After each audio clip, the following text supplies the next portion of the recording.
anaga waxa deganaa xaafad la Horseed askar military oo dharka military ku labisan ayaa markii la gaaro 12 bar biimaadaanba kalsooniga qabaan luqyada jidadka waxay dhigtaan kursi caaga waa soo gudbaysaa waxa lagu leeyahay askari ahay dib ma wado gudub laba tilaab marka qaadada qoriga inta lagaaga qaban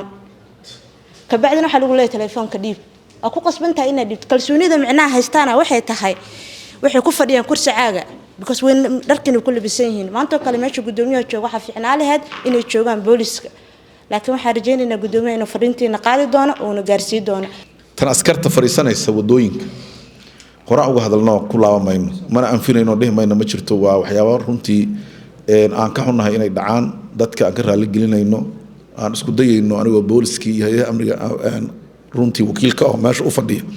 inay dib u dhici doonaan hadii Ilaahay yiraahdo